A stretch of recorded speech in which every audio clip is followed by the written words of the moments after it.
Good morning everyone और स्वागत है आपका आज की क्लास में। जैसे कि आप सभी लोग जानते हैं कि हम लोग इंग्लिश ग्रामर को यहाँ पर स्टडी कर रहे हैं और इंग्लिश ग्रामर में हमने अभी एप्लीकेशन ऑफ टेंस नाम का एक टॉपिक जो है वो अभी पूरा किया है। एप्लीकेशन ऑफ टेंस वो हमने कंप्लीट किया है और आज हम दूसरा टॉपिक जो स्टार्ट करने जा रहे हैं दैट इज लिखा हुआ है सब्जेक्ट वर्ब एग्रीमेंट। ये टॉपिक्स हम आज पढ़ने जा रहे हैं सब्जेक्ट वर्ब एग्रीमेंट के नाम से। और सब्जेक्ट वर्ब एग्रीमेंट बहुत ही अच्छा और इंटरेस्टिंग टॉपिक है। अभी तक आपने जो भी कुछ करा, जो भी कुछ आपने पढ़ा, वो सिर्फ और सिर्फ वर्ब से रिलेटेड था।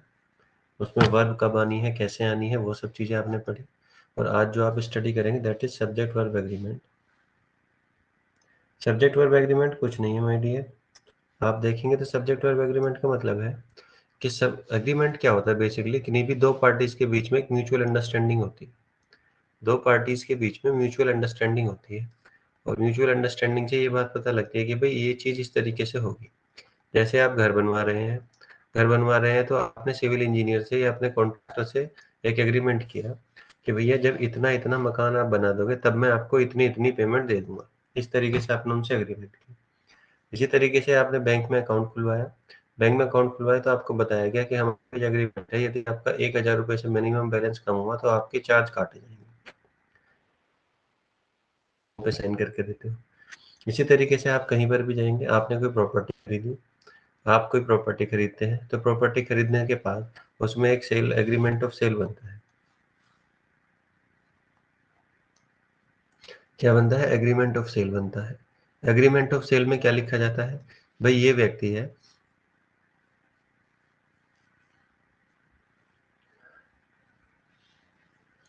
कि भाई ये व्यक्ति है और ये मुझे अपना मकान या प्लॉट कोई बेच रहा है और इस प्लॉट की ये कहीं ना कहीं क्या है, सीमाएं हैं और ये इतने रुपए का है और ये इतने दिन में इसको मुझे पैसे देने हैं।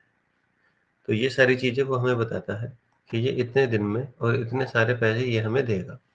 तो इस तरीके के जितने भी कहीं ना कहीं एग्रीमेंट होते हैं उनका मतलब होता है दो पार्टीज के बीच में क्या अंडरस्टैंडिंग है या क्या उनके बीच में कहीं ना कहीं समझौता हुआ है। तो यही समझौता जब ग्रामर में हम बात करें, तो ग्रामर में जब हम बात करते हैं तो यही समझौता हमें देखने को मिलता है किन दोनों चीजों के बीच में, वर्ब के बीच में और सब्जेक्ट के बीच में। सब्जेक्ट और वर्ब एग्रीमेंट में मतलब है, वर्ब ये कहती है कि मैं सब्जेक्ट के अनुसार आऊंगी। वर्ब क्या कहती है कि मैं सब्जेक्ट के अनुसार आऊंगी। मुझे ये कि सेंटेंस कहाँ का है, कैसा है, मुझे उससे मतलब नहीं है। अभी मुझे फिलहाल मतलब है कि जो सब्जेक्ट है वो सब्जेक्ट के अकॉर्डिंग वर्ब कैसे लगाए।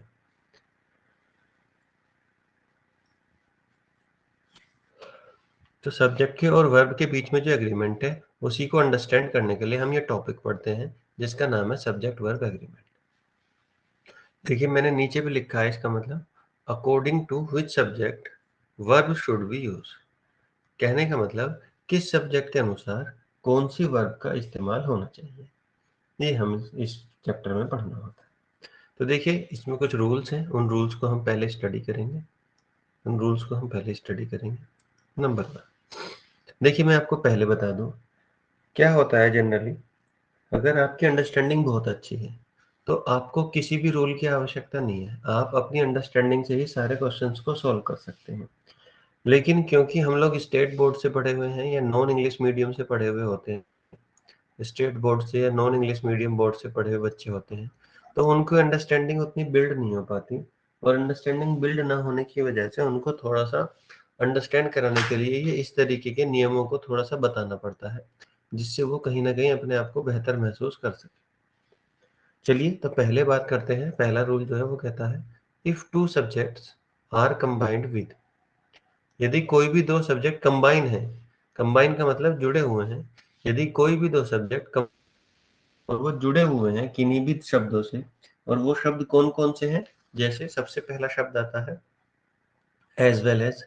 कोई भी दो सब्जेक्ट हैं वो एज वेल एज से जुड़े हुए हैं, एंड नोट से जुड़े हुए हैं, लाइक से जुड़े हुए हैं, वो कहीं ना कहीं अनलाइक से जुड़े हुए हैं, टुगेदर से जुड़े हुए हैं, या किसी भी प्रीपोजिशन से जुड़े हुए हैं।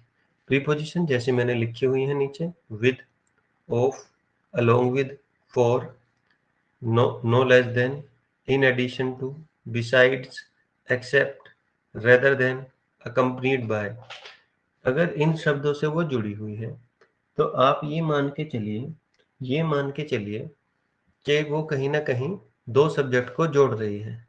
ये जितने भी वर्ड्स मैंने यहाँ पर लिखे हुए हैं माय डियर, जितने भी वर्ड्स मैंने यहाँ पर लिखे हैं, इन सारे वर्ड से यदि कोई भी दो सब्जेक्ट जुड़े हुए हैं, अगर आपको इनका मीनिंग देखना है तो मैंने मीनिंग भी लिखा हुआ है। एज वेल एज का मतलब होता है साथ साथ, एंड नोट का मतलब होता है और ना कि, लाइक का मतलब होता है समान, अनलाइक का मतलब होता है असमान, टुगेदर विद अलोंग विद का मतलब होता है एक साथ, प्रीपोजिशन जिसका जो मीनिंग होता है, विद का मतलब साथ, ऑफ का मतलब के, अलोंग विद का मतलब वही है, यहाँ लिखा हुआ है वही है यहाँ पे, फोर का मतलब तक, नो लेस देन उससे कम नहीं, इन एडिशन टू इसके अलावा, बिसाइड्स इसके अलावा, एक्सेप्ट इसके अलावा, रेदर देन बेहतर हो, अकम्पनीड बाय उसके साथ। तो ये सारे वर्ड अगर लिखे हुए हैं तो यदि इनसे कोई भी दो सब्जेक्ट जुड़े क्या हो रखे हैं इनसे,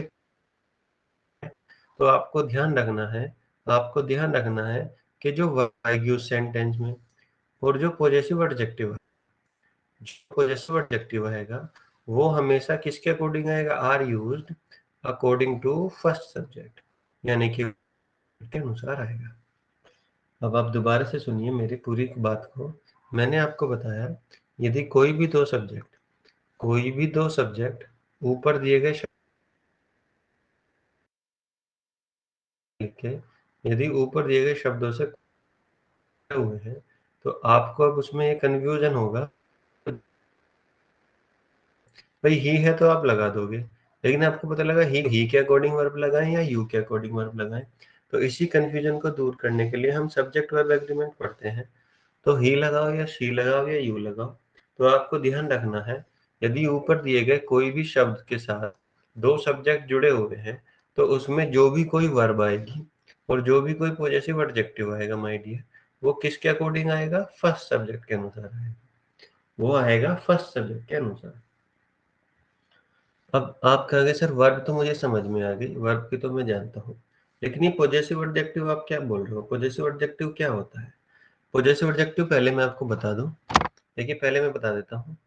अपने की हिंदी को पॉजेसिव एडजेक्टिव कहते हैं, जो अपने की इंग्लिश होती है उसी पॉजेसिव एडजेक्टिव कहते हैं। जैसे आपने कहा मैं अपना काम कर रहा हूँ, तो I am doing my work, मैं अपना काम कर रहा हूँ। तो अपने की जो इंग्लिश होती है वो होती है पॉजेसिव एडजेक्टिव। तो सबके अपने होते हैं, सबका अपना दिखाने के लिए अलग अलग वर्ड होता है। जैसे आप देखेंगे आई का जो अपना होता है वो होता है माई, तो आप यही बोलोगे मैं अपना काम कर रहा हूँ, तो I am doing my work, I am doing my work. तो ये जो माई है, ये माई ही को क्या कहते हैं, पॉजेसिव कहते हैं, इसका नाम है पॉजेसिव एडजेक्टिव। जैसे वी आर डूइंग, हम अपना काम कर रहे हैं, तो we are doing my work नहीं, आर वर्क। यदि वी काम कर रहा है तो उसका अपना क्या होगा, आर वर्क। हम अपना काम कर रहे हैं तो we are doing our work, तो वी का अपना क्या हो जाएगा, आर। तुम अपना काम कर रहे हो तो you are doing your work, you are doing your work. तो आप अपना काम कर रहे हो तो इसका मतलब यही है कि you are doing your work. वह अपना काम कर रहा है, he is doing his work, तो ही का अपना क्या हो जाता है, हीज हो जाता है। वह अपना काम कर रही है, work, she is doing her work, तो शी का अपना क्या हो जाता है, हर हो जाता है। इसी तरीके से वे अपना काम कर रहे हैं तो they are doing their work. यह अपना काम कर रहा है तो it is doing its work, it is doing its work. तो इस तरीके से ये आपको यहाँ पर एक्सप्लेन करते हैं। अब देखिए मेरे हिसाब से आपको पॉजेसिव एडजेक्टिव में कोई कंफ्यूजन नहीं होना चाहिए। पॉजेसिव एडजेक्टिव आपने देखा कि हर एक सब्जेक्ट का अपना पॉजेसिव एडजेक्टिव होता है, हर एक सब्जेक्ट का अपना एक पॉजेसिव एडजेक्टिव होता है माय डियर। तो अपने एक पॉजेसिव एडजेक्टिव के अनुसार ही वो सेंटेंस में आता है। तो मैंने आपको बताया कि if two subjects are combined with as well as and not like unlike together with along with any this preposition with of along with for, in addition to, in, besides, except, rather than, accompanied by. यदि कोई भी दो subject in word से जुड़े हुए हैं तो उस सेंटेंस में जो वर्ब और पॉजेसिव एडजेक्टिव आएगा वो किसके अनुसार आएगा माय डियर? फर्स्ट सब्जेक्ट के अनुसार आएगा। जैसे एग्जाम्पलीफाई करते हैं, सेंटेंस है Mohan and not his friends are going their work, are doing their work. Mohan और ना ही उसके दोस्त। मोहन एंड नोट का मतलब क्या है? आप ऊपर देखेंगे सेकंड नंबर पे लिखा हुआ है two subjects are combined with. And not का मतलब क्या है? और ना ही। तो सेंटेंस कहना चाहता है मोहन और ना ही उसके फ्रेंड, मोहन और ना ही उसके फ्रेंड, मोहन और ना ही उसके दोस्त अपना काम कर रहे हैं। इसका मतलब ना तो मोहन ही अपना काम कर रहा, ना उसके दोस्त ही अपना काम कर रहे। तो जब कोई भी अपना काम नहीं कर रहा तो अब हमें यहाँ पर देखना है कि एंड नोट से दो सब्जेक्ट जुड़े हुए हैं माय डियर। एंड नोट से कितने सब्जेक्ट जुड़े हुए हैं? दो सब्जेक्ट। अभी आपने ऊपर पढ़ा, एक सब्जेक्ट तो कौन है? मोहन। और एक सब्जेक्ट क्या है? उसके दोस्त। भाई काम कौन कौन नहीं कर रहा? मोहन भी नहीं कर रहा और उसके दोस्त भी नहीं कर रहे। और इन दोनों को कैसे जोड़ा हुआ है? एंड नोट से जोड़ा हुआ है माय डियर। अब जब एंड नोट से जोड़ा हुआ है तो जो सब्जेक्ट इससे पहले आ रहा है वो होता है फर्स्ट सब्जेक्ट, जो इस प्रीपोजिशन के जोड़ने वाले नंबर के बाद आ रहा होता है वो होता है। तो अब हमने पढ़ा, यदि कोई भी दो सब्जेक्ट एंड नोट से जुड़े हुए हैं तो सब कुछ किसके अनुसार आता है माय डियर? फर्स्ट सब्जेक्ट के अनुसार। फर्स्ट सब्जेक्ट कौन है? मोहन। मोहन क्या है? सिंगुलर। मोहन। तो ये कहते हैं अनुसार आर जो है वो गलत है, आप आर की जगह लगाइए। तो यहाँ पर इज सही हो जाएगा। Mohan and not his friends is doing, Mohan and not his friends is doing. अब यहाँ पर देखिए, क्योंकि सब कुछ पॉजेसिव एडजेक्टिव, मैंने क्या कहा? Verb and possessive adjective, verb and possessive adjective, वो किसके अनुसार आना है माय डियर? फर्स्ट सब्जेक्ट के अनुसार। तो मोहन के ही अनुसार यहाँ पर जो पॉजेसिव एडजेक्टिव दे रखा है देयर, ये भी रॉन्ग हो जाएगा। किसका होता है माय डियर? दे का पॉजेसिव एडजेक्टिव होता है देयर। जबकि मोहन क्या है? एक सिंगुलर चीज है। दे क्या होता है? प्लूरल होता है। या तो प्लूरल नाउन हो plural तब आएगा। तो मोहन जब सिंगुलर है, मोहन कौन है? बॉय। और बॉय के लिए मतलब क्या होता है? बॉय के लिए क्या यूज होता है? ही। तो बॉय के लिए ही यूज होता है। तो एडजेक्टिव क्या होगा? देयर नहीं होगा, उसका possessive adjective my dear his होगा, according to first subject.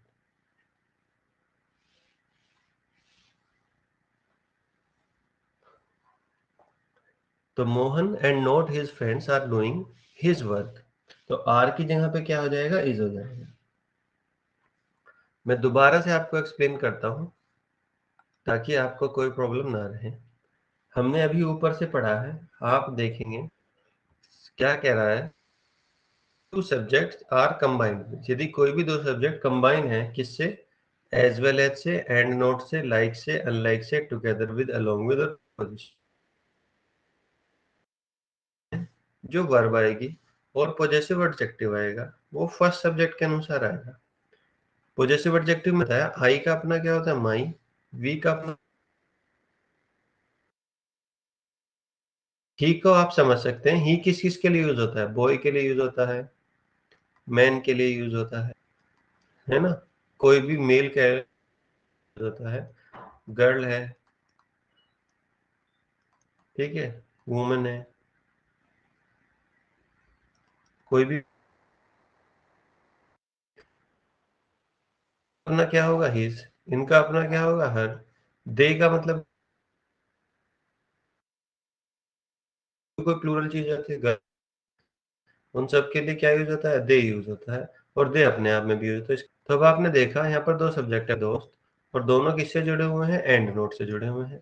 And note कहता है कि मैं जब भी सेंटेंस में आऊंगा तो मेरे से यदि दो सब्जेक्ट जुड़ रहे हैं तो सब कुछ फर्स्ट सब्जेक्ट के अनुसार आएगा। मोहन क्या है? एक सिंगुलर है, सिंगुलर है और साथ ही साथ वो क्या है? मेल भी है। तो सिंगुलर मेल हो गया। तो आपने देखा सिंगुलर के तो इज आएगा। इसी तरीके से सिंगुलर वो मेल भी है तो वो कहीं ना कहीं ही को रिप्रेजेंट करेंगे। तो वो कहते हैं देयर रॉन्ग है, वो प्लूरल के लिए आता है। सिंगुलर के लिए तो क्या आएगा? हिज आएगा। में दो गलतियां थी, एक आर और एक देयर। तो आर की जगह पे क्या आएगा? इज। और देयर की जगह पे क्या आएगा, हिज।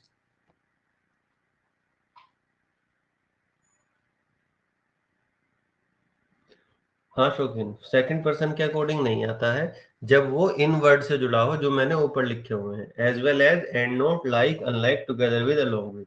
यदि वो उस सब्जेक्ट से इन वर्ड से जुड़े हुए हैं तो फर्स्ट सब्जेक्ट के अनुसार आता है।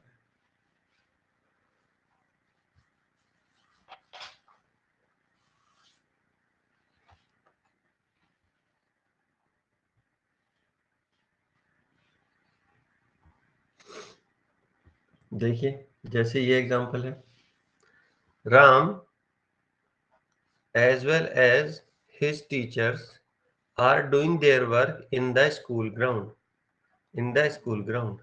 राम as well as का मतलब मैंने बताया साथ साथ,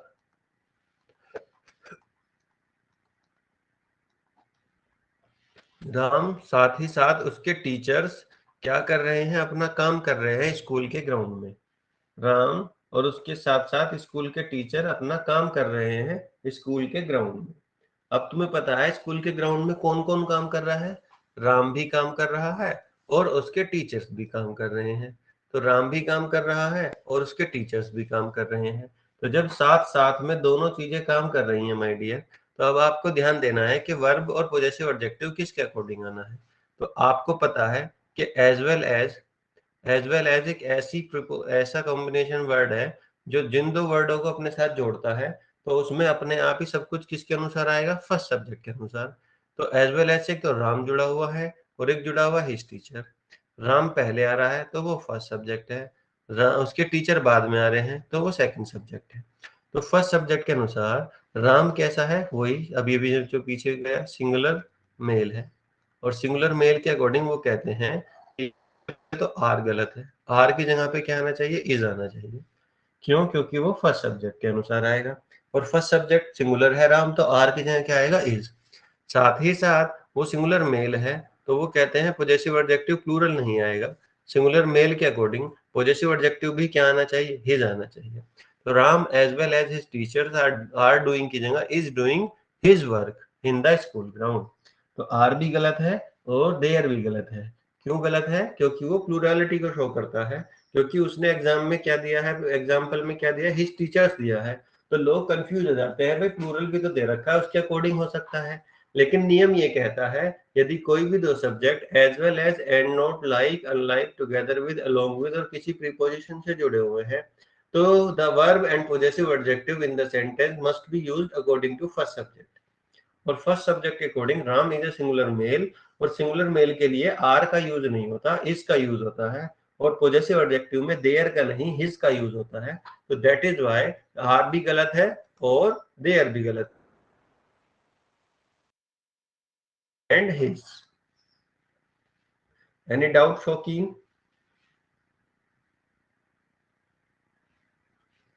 अंडरस्टैंडिंग बढ़ रही है, बन रही है? चलिए एक और एग्जांपल देखते हैं। मोहित along with his friends have decided to leave Mumbai या मेरठ, मेरठ है सर। मोहित ने अपने दोस्तों के साथ ये डिसाइड किया कि वो मुंबई को क्या, मेरठ को क्या कर देगा, छोड़ देगा।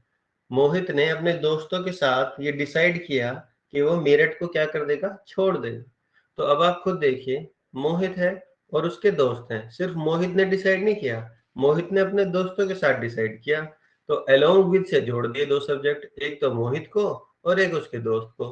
तो जो मोहित है वो फर्स्ट सब्जेक्ट है और जो उसके दोस्त हैं वो सेकंड सब्जेक्ट है।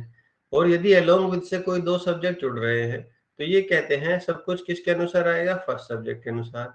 फर्स्ट सब्जेक्ट के अनुसार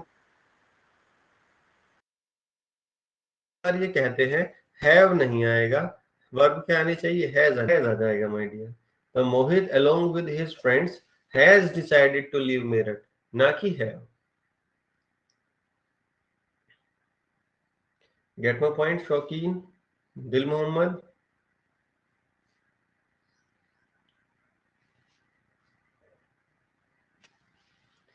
are you getting my voice? Is screen visible to you? चलिए नेक्स्ट क्वेश्चन पे, नेक्स्ट चलते हैं।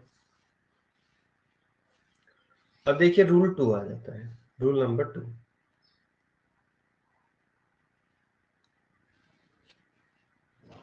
रूल नंबर 2 क्या कहता है कि इफ टू सब्जेक्ट्स, अगर कोई भी दो सब्जेक्ट्स हैं और वो दो सब्जेक्ट कंबाइन है, कंबाइन किससे है?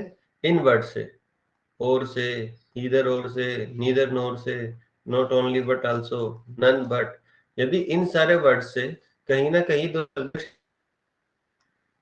मतलब भी लिखा हुआ है इनका, और का मतलब है या, ईदर और का मतलब है या तो या, नीदर नोर का मतलब है ना तो ना, नॉट ओनली बट आल्सो का मतलब है केवल नहीं बल्कि भी,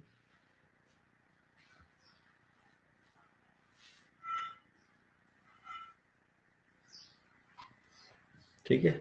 बट ये सारे वर्ड सब्जेक्ट से अगर कंबाइन है, अगर ये सब्जेक्ट से कंबाइन है कोई ना कोई वर्ड, तो ये कहते हैं, तो वर्ब और पोजेसिव एडजेक्टिव जो है वो सेकंड सब्जेक्ट। ये बात देखिए important. Two subjects are combined with और, either or, neither nor, not only but also, none but. अगर कोई भी दो सब्जेक्ट इन वर्ड्स के साथ जुड़े हुए हैं तो ये कहते हैं जो वर्ब आएगी और पॉजेसिव एडजेक्टिव आएगा वो किसके अनुसार आएगा माय डियर? सेकंड सब्जेक्ट के अनुसार आएगा। अब आप इस बात पे ध्यान दें कि मैंने आपको अभी जो पहले बताया उसमें सब कुछ किसके अकॉर्डिंग आ रहा था? सब्जेक्ट के अनुसार। और यदि सब्जेक्ट यहाँ दिए गए इन शब्दों से जुड़े हुए, वर्ड अब कैसे आएगा? वर्ब और पॉजेसिव एडजेक्टिव किसके अकॉर्डिंग आएगा? सेकंड सब्जेक्ट के अनुसार आएगा। तो कोई बात नहीं, अब आपको पता ही है सब्जेक्ट और सेकंड सब्जेक्ट क्या होता है, आपको कुछ पता।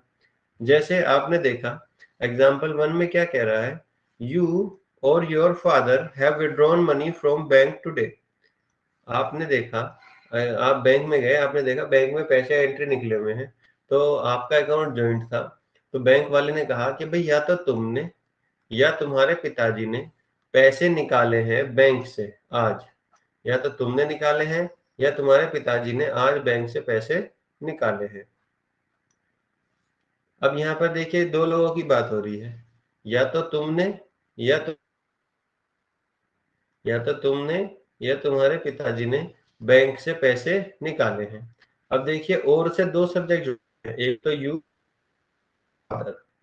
यू जो है वो फर्स्ट सब्जेक्ट है, योर फादर जो है वो सेकंड सब्जेक्ट है। और जब भी कोई दो सब्जेक्ट और से जुड़ रहे हो तो आपको पता है सब कुछ किसके अकॉर्डिंग आएगा? सेकंड सब्जेक्ट के अनुसार।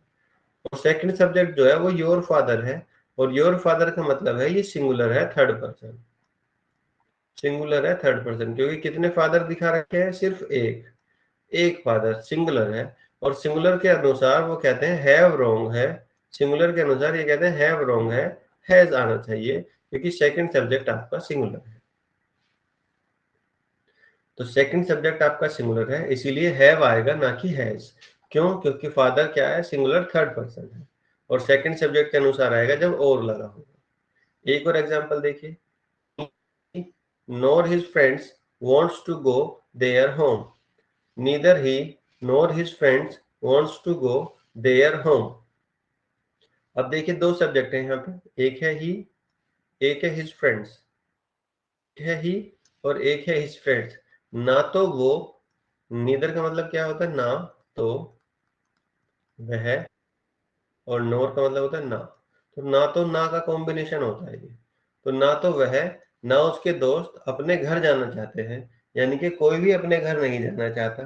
तो इसमें सिंपल है, जब नीदर नोर से कोई दो सब्जेक्ट जुड़े हों तो जो नीदर के नोर के बीच में आ रहा है वो फर्स्ट सब्जेक्ट है, जो नोर के बाद आ रहा है वो सेकंड सब्जेक्ट है। तो अब फर्स्ट सब्जेक्ट के अनुसार नहीं आता कुछ भी, अब आता है सेकंड सब्जेक्ट के अनुसार। सेकंड सब्जेक्ट में देखिए हिज फ्रेंड, यानी कि वो क्या है? प्लूरल सब्जेक्ट है।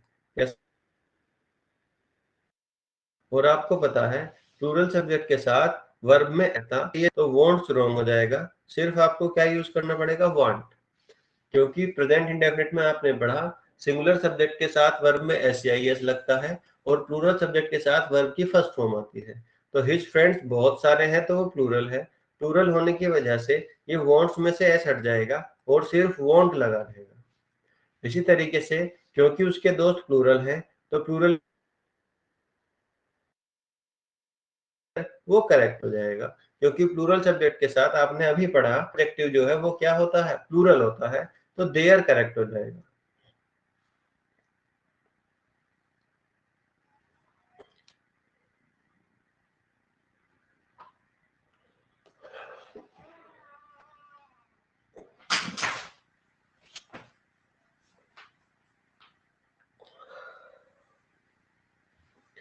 बताइए, बात समझ आ रही है या सिर्फ मैं वैसे ही बताया जा रहा हूँ, आपको कुछ भी समझ नहीं आ रहा?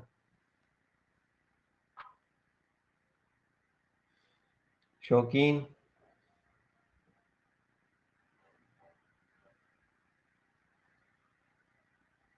शौकीन, दिल मोहम्मद, इशरत जी, दारिम,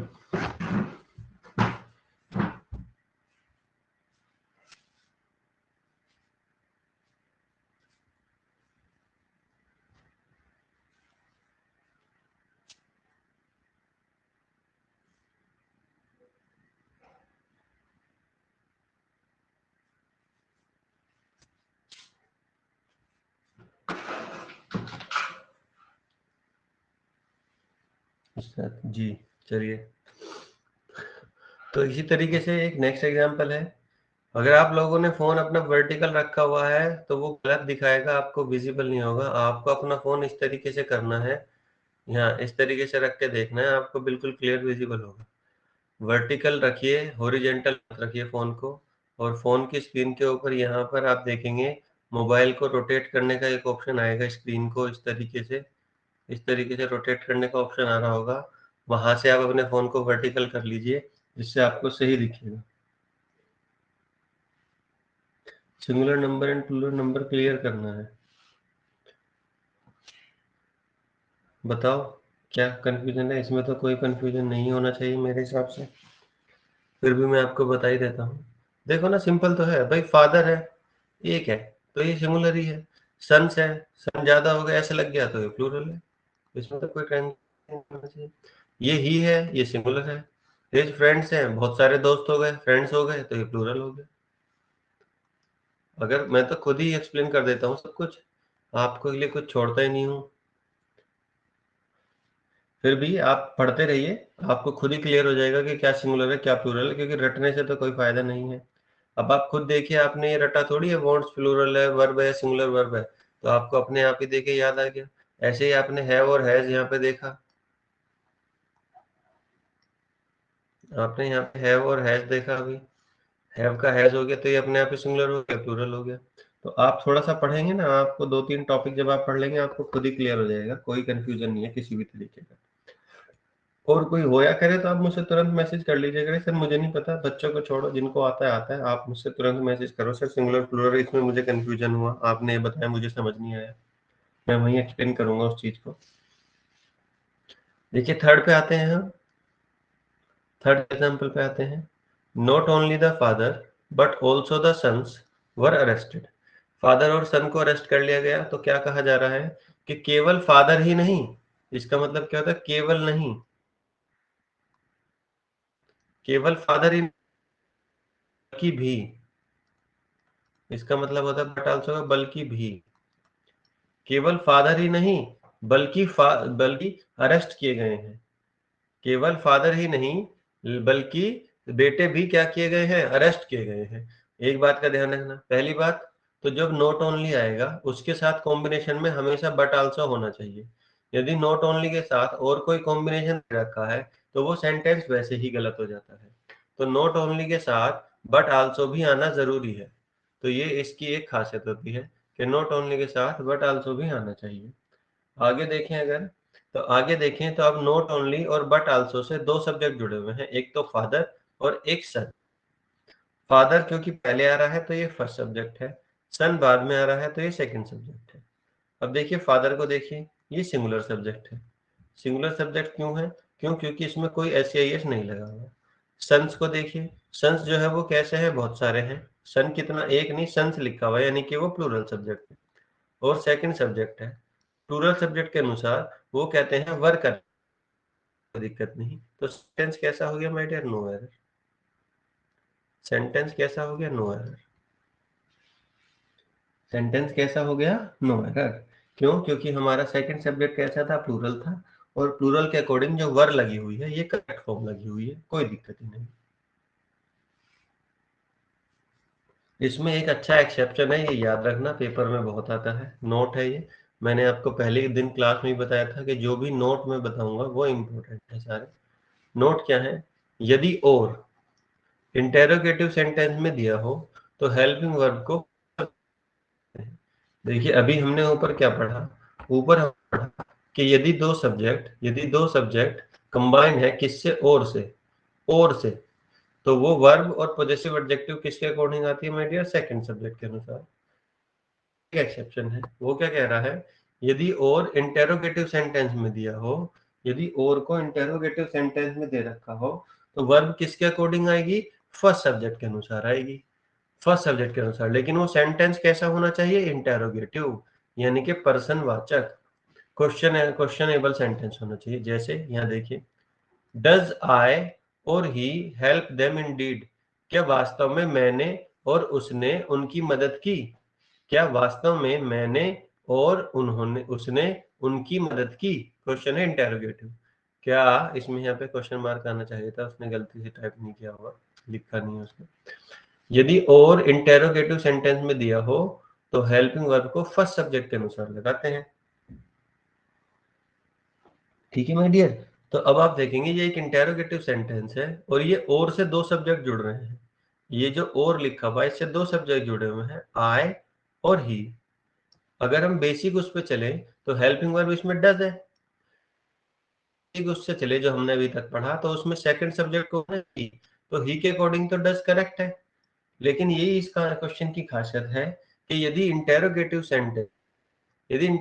सेंटेंस है तो और जिस सेंटेंस में है वो फर्स्ट सब्जेक्ट के अनुसार हेल्पिंग वर्ब लेगा। लेकिन कब, जब वो इंटेरोगेटिव हो। तो इस आई के अकॉर्डिंग माय डियर ये जो डज है ये रोंग है, इस आई के अकॉर्डिंग क्या लगना चाहिए, डू लगना चाहिए। डू आई और ही हेल्प देम इंडीड, इंडीड का मतलब होता है वास्तव में, रियल में, क्या उनकी सहायता की है, क्या हमने रियल में उनकी सहायता की है, पता लगा दिखावा ही किया है। तो इस तरीके की सिचुएशन से बचने के लिए आपको कहीं ना कहीं सारे नियम पता होने चाहिए। तो मैं अभी स्टार्टिंग से आपसे कह रहा था कि देखो पहला तरीका तो ये है, ये जितने भी क्वेश्चंस हैं आप ध्यान से देखोगे तो ये बिना किसी रूल्स के ही याद हो जाते हैं। क्यों, क्योंकि आपने अगर उतनी अंग्रेजी पढ़ी हुई है और आपको उनकी समझ है, अंडरस्टैंडिंग है, तो फिर रूल्स की कोई आवश्यकता नहीं होती। लेकिन यदि आपकी ब्रॉटअप और आपकी जो अंडरस्टैंडिंग है वो उतनी अच्छी नहीं रही जितनी होनी चाहिए थी, या आपने इंग्लिश मीडियम से पढ़ाई नहीं करी, या आपने इंग्लिश मीडियम से पढ़ाई करी लेकिन आपको टीचर वैसे नहीं मिले, आपको टीचर अच्छे मिले लेकिन आपको अपने आसपास का एटमॉस्फेयर ऐसा नहीं मिला कि आप अपनी इंग्लिश को इम्प्रूव कर पाते, तो कोई दिक्कत नहीं है। आप जब जागो तभी सवेरा वाली कहानी है। आप लोग देखिए आपकी अंडरस्टैंडिंग कैसे अच्छी हो सकती है अंग्रेजी को लेके। पहले उसकी जो भाषा की जो कहीं ना कहीं ग्रामर की दिक्कत है पहले उसको दूर कीजिए, ताकि आप सही शब्दों का चयन कर सकें, सही वर्बों का यूज कर सकें, जो आप बात कहना चाहते हैं वो बात कह सकें। तो सबसे पहले तो जब आपका ब्रेन सही चीजों को डिटेक्ट करने लगेगा, ऑटोमेटिकली जब आपकी अंडरस्टैंडिंग बढ़ेगी, आप कोई भी चीज देखोगे आप में उस बात का मतलब समझ में आएगा। तो जब मतलब समझ में आने लगेगा तो आपको उसको जानने की इच्छा होगी, सोचने की इच्छा होगी, बोलने की इच्छा होगी, तो ऑटोमेटिकली आप अपने आप को इम्प्रोवाइज कर पाओगे। Grammar very important part role play करता है आपकी अंडरस्टैंडिंग में, क्योंकि इंग्लिश को अंडरस्टैंड करने के बाद जब उसमें मजा आता है तभी वो चीजें आपको कहीं ना कहीं बेहतर लगने लगती हैं। तो ये रूल्स पढ़ना और ये पढ़ना इसलिए ज़रूरी है क्योंकि आपकी वैसे एटमॉस्फेयर आपको नहीं मिला जैसा आपको मिलना चाहिए था। तो पहले तो आपको वो समझना पड़ेगा कि कोई चीज़ कैसे आती है। तो ये बिल्कुल बेसिक लेवल है जो मैं बिल्कुल नए बच्चों को पढ़ाता हूँ, जिनको बिल्कुल पहली बार जो ग्रामर को पढ़ रहे होते हैं, ताकि उनकी एक अंडरस्टैंडिंग बिल्ड हो। Got my point? Otherwise, I would have taught you in an advanced manner in which you do not need to remember any rules, any regulation. You just need to build understanding, which will help you which will help you to strike out the error or find out the error, and you will definitely, without any remembering any rules, you will solve all the questions. तो ये बिल्कुल basic part है। आप लोगों को एक-एक चीज़ इतनी detailed में जाके कोई चीज़ किस वजह से हट रही है, कोई चीज़ किस वजह से लग रही है, उसी वजह से ये सेंटेंस लगते हैं। आपको मुझसे पढ़ते हुए लगभग 10 से 12 दिन हो गए हैं। मैंने आपको जो भी चीज़ पढ़ाई, उसमें मैंने आपको हर एक चीज़ का रीज़न दे रहा हूँ कि वो चीज़ क्यों हट रही है। और जब आप उस रीज़निंग से किसी चीज़ को पढ़ते हैं, तो यू विल नेवर फेल। क्योंकि मैं आपको बताता हूँ, जैसे मैं इसी एग्ज़ाम्पल की अगर बात करूँ, जो मैंने यहाँ कहा, मैंने कहा कि इस डज का डू होगा, डज का क्या होगा, डू होगा। ज्यादातर टीचर क्या करते हैं, भाई डज का डू कर दो सेंटेंस ठीक हो जाएगा। मेरी प्रैक्टिस ये है कि मैं आपको बताता हूँ कि ये डज का डू क्यों हुआ। इस आई क्यों हुआ आई की वजह से, क्योंकि और ऐसी चीज है जो दो सब्जेक्ट को जोड़ती है। तो आपके पास प्रॉपर एक्सप्लेनेशन है किसी भी चीज को अंडरस्टैंड कराने की। तो मेरा पढ़ाने का तरीका यही है।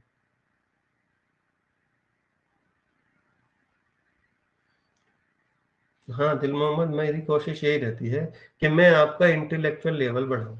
मैं आपको कोई भी चीज सिर्फ बता के छोड़ना नहीं चाहता कि बस ऐसे ही याद कर लो। ऐसे नहीं, जो चीज ऐसे होगी जो इसका कोई एक्सप्लेनेशन नहीं होगा, वो मैं आपको जरूर कहूंगा कि इसका एक्सप्लेनेशन नहीं है, ये आपको ऐसे याद करनी पड़ेगी।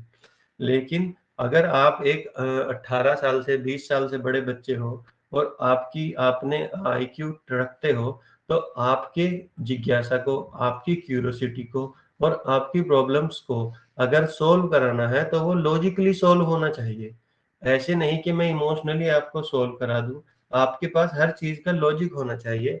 और एक टीचर का कर्तव्य यही होता है कि वो अपने बच्चों के अंदर रीजनिंग, यानी कि सोचने की क्षमता, डिसीजन मेकिंग और किसी भी चीज को सोल्व करने का जो प्रॉपर मेथड है उससे आपको बताए, ताकि जब आप 20 लोगों में, 100 लोगों में, 1000 लोगों में खड़े होकर कोई बात कहें तो आपकी बात लॉजिकल हो, आपकी बात सुनने वाला सोचे कि यार ये चीज ऐसे कोई और एक्सप्लेन क्यों नहीं कर पाता।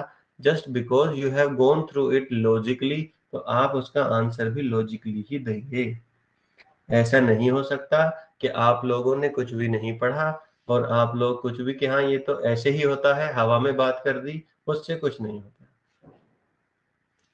देखिए नोट्स हैं, ये नोट्स आपको देखने में पता नहीं कैसे लगते हैं, क्या होते हैं, लेकिन आप दुनिया की किसी भी बुक से पढ़ना, कोई भी बात पढ़ना, ये मेरा चैलेंज है। जैसे जिस तरीके से इसमें मैं एक्सप्लेन कर रहा हूँ, एक तो इतना कहीं कंपाइलेशन आपको नहीं मिलेगा, कहीं पर भी इस तरीके मिलेंगे नहीं। और जब मिलेंगे भी तो वो उतने डिटेलिंग से आपको नहीं समझाएंगे। अब बहुत सारे बुक्स में देखता हूँ उसमें इस तरीके से अब नोट्स आने लगे, से नोट्स बने हुए हैं, इस तरीके लग रहे हैं। तो उन नोट्स से भी आप पढ़ेंगे तो आप देखेंगे कि जो मैं आपको पढ़ा रहा हूँ वो एकदम स्टैंडर्ड बुक के नोट्स हैं। ऐसा नहीं है किसी बच्चे ने बनाए हैं मेरे तो ये कहीं से भी कम है। अगर मैं आपको बिना नोट्स के सीधे व्हाइट बोर्ड पे पढ़ा रहा होता, बिल्कुल यही आपको पढ़ा रहा होता जो इन नोट्स में लिखी हुई। बस इससे क्या फायदा हो रहा है आपको और मुझे, कि हम लोग एक्सेस पढ़ पा रहे हैं। एक्सेस मतलब जितना हम 45, जितना उसमें कवर करूंगा वो इतना पार्ट होगा। और ये नोट ऑलरेडी लिखे हुए हैं, इसमें पढ़ रहा हूँ तो इसमें इतना। ये नोट्स पीडीएफ मैंने ऑलरेडी डाल दी है, आप वहां से उसको डाउनलोड कर लीजिएगा, प्रिंट ले लीजिएगा उसका और अपनी फाइल्स में लगाते रहिएगा। ठीक है। एक फाइल आती है 10 रुपए की, जिसमें अंदर एक ऐसे स्टिक फाइल होती है, वो स्टिक फाइल, उसके अंदर ऐसे फाइल होती है और अंदर जाके पेपर ऐसे बढ़ जाते हैं, उसमें अंदर ऐसे जाके अंदर जाके फिक्स हो जाते हैं, बिना कोई छेद करे, बिना कुछ करे। तो ये उतने ही फाइल होंगे, आप इसे डुअल साइड प्रिंट करा लेना। हर मैं 1-2 दिन पहले डाल दिया करूंगा, इस बार लेट हो गया। तो फुल पीडीएफ नहीं है सर, फुल पीडीएफ तो है लेकिन मैं वो नहीं चाहता, देना चाहता, क्योंकि फिर आप ले नहीं रहेगा। ठीक है। फुल पीडीएफ लगभग लगभग बैठेगी 300, है ना।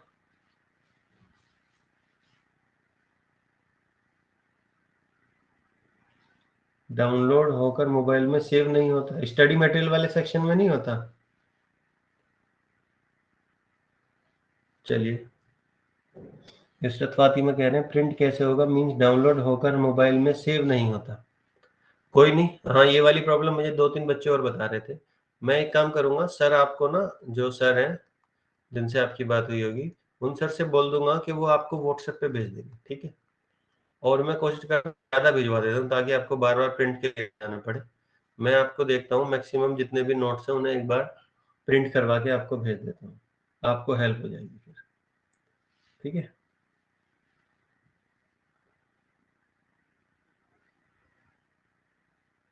फुल पीडीएफ नहीं, ओनली 18 पेज, 18 वो हैं, 12 ये हैं। ठीक है। 40 पेजेस तो यही हो गए हैं। ठीक है। क्योंकि एक्चुअली ये बहुत एडवांस है, अगर मैं आपको सारे दे दूंगा तो आपकी प्रॉपर्टी जो होंगी, आगे जाके बहुत एडवांस होते चले जाएंगे नोट्स। और बिना एक्सप्लेनेशन के नोट्स का कोई फायदा नहीं होता। देखिए आपने कोई नोट्स अपने, उसकी जो कहीं ना कहीं सिग्निफिकेंट है आपके लिए, वो किसी दूसरे के द्वारा बनाए गए नोट्स की सिग्निफिकेंट नहीं कर सकते। दूसरे के नोट्स आपके लिए जीरो होते हैं। आप उन नोट्स को खुद अपने हाथों से अपनी लैंग्वेज में ना बनाएं। अगर मैं आपकी जगह होता अगर मैं आपकी जगह होता तो मैं क्या करता, जो मोबाइल में नोट्स हैं और जो अब आपने मुझसे पढ़ा, जो आप मुझसे पढ़ रहे हो, वही चीज़ों को मैं एक फेयर कॉपी में लिखता। और जैसे मैंने लिख रखे हैं, इसमें जो भी बात होती, जो मुझे लगता काम की है, उन सब के नोट्स बनाता।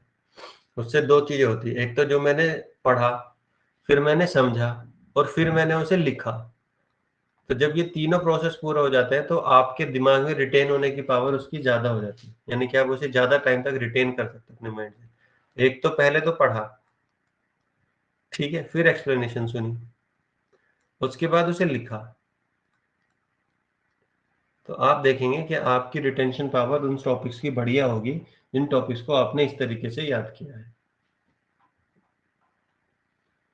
तो ठीक है माय डियर, आज के लिए इतना ही रखते हैं। कल क्लास में मिलेंगे। मैंने पीडीएफ डाल दी है उसमें।